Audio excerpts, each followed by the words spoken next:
KRS Doddaballapura taluk ಘಟಕದ ನೂತನ ಕಚೇರಿ ಉದ್ಘಾಟಿಸಿ ಮಾತನಾಡಿದ ಗ್ರಾಮಾಂತರ ಜಿಲ್ಲಾಧ್ಯಕ್ಷ ಶಿವಶಂಕರ್ ಅವರು, ಕೆಆರ್ಎಸ್ ಸೇನಾನಿಗಳ ಸಹಯೋಗದೊಂದಿಗೆ ತಾಲೂಕಿನಲ್ಲಿ ಕಚೇರಿ ಪ್ರಾರಂಭಿಸಲಾಗಿದೆ. ಸಾರ್ವಜನಿಕರ ಅನುಕೂಲಕ್ಕಾಗಿ ಪಕ್ಷದ ನೂತನ ಕಚೇರಿ ಪ್ರಾರಂಭಿಸಿದ್ದು, ಸಾರ್ವಜನಿಕರು ಈ ಅವಕಾಶವನ್ನು ಸದುಪಯೋಗಪಡಿಸಿಕೊಳ್ಳಬೇಕೆಂದರು. ಭ್ರಷ್ಟಾಚಾರದ ವಿರುದ್ಧ ಹೋರಾಟ ಸದಾ ಜೀವಂತವಾಗಿರುತ್ತದೆ. ಕಚೇರಿ ಸ್ಥಾಪಿಸಿದ ಮುಖ್ಯ ಉದ್ದೇಶ ಸಾರ್ವಜನಿಕರ ಸಮಸ್ಯೆಗಳಿಗೆ ಸ್ಪಂದಿಸುವುದಾಗಿದೆ. ನಮ್ಮದು ಕಚೇರಿ ಹೊಸದೇನೂ ಅಲ್ಲ. ಆಗಲೇ ನಾವು ಸುಮಾರು ಕಡೆ ಕಚೇರಿಗಳನ್ನು ಪ್ರಾರಂಭ ಮಾಡಿದ್ವಿ, ತಮಗೆಲ್ಲ ಗೊತ್ತು. ಆದರೆ ನಾವು ಎಲ್ಲೂ ಬಾಡಿಗೆ ಕಟ್ಟಿ ಕಚೇರಿ ಮಾಡಿದವರಲ್ಲ.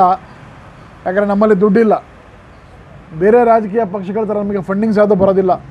ನಾವು ಸ್ವಂತ ಕೈಯಿಂದ ಖರ್ಚು ಮಾಡಿ ಕೆಲಸ ಮಾಡ್ತಕ್ಕಂಥ ಸೈನಿಕರು. ಹಾಗಾಗಿ ಇವತ್ತು ನನ್ನ ಕಚೇರಿಯ ಪಕ್ಕದಲ್ಲೇ ಒಂದು ಜಾಗ ಇತ್ತು. ಆ ಜಾಗನ ಈ ಥರ ನಾವು ಉಪಯೋಗಿಸ್ಕೊಂಡು ನಾವು ಪಕ್ಷಕ್ಕೆ ಮೀಸಲಾಗಿಟ್ಟು ಈ ಒಂದು ಕಚೇರಿಯನ್ನು ಪ್ರಾರಂಭ ಮಾಡಿದ್ದೇವೆ. ಈ ಕಚೇರಿಯಲ್ಲಿ ನನ್ನ ಕಚೇರಿಯಲ್ಲಿ ಕೆಲಸ ಮಾಡ್ತಕ್ಕಂಥ ಒಬ್ಬ ಜನ ಇರ್ತಾರೆ. ಬೆಳಗ್ಗೆ 10 ಗಂಟೆಯಿಂದ ಸಂಜೆ 5 ಗಂಟೆವರೆಗೂ ಇರ್ತಾರೆ ಒಬ್ಬರು. ಸಾರ್ವಜನಿಕರು ಯಾರದೇ ತಮ್ಮ ಏನೇ ಕುಂದುಕೊರತೆಗಳಿರಲಿ, ಏನೇ ಕಂಪ್ಲೇಂಟ್ಸ್ ಇರಲಿ, ಏನೇ ದೂರುಗಳಿರಲಿ ಬಂದು ನಮ್ಮಲ್ಲಿ ರಿಜಿಸ್ಟರ್ ಮಾಡ್ಬೋದು ಅಂತ ಹೇಳ್ತಾ ನನ್ನ ಕಚೇರಿ ಸದಾ ಓಪನ್ ಇರುತ್ತೆ ಅಂತ ಎಲ್ರಿಗೂ ಹೇಳೋಕ್ಕೆ ಇಷ್ಟಪಡ್ತೀನಿ.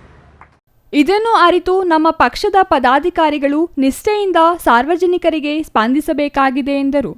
Mahesh, CTV news, Doddaballapura.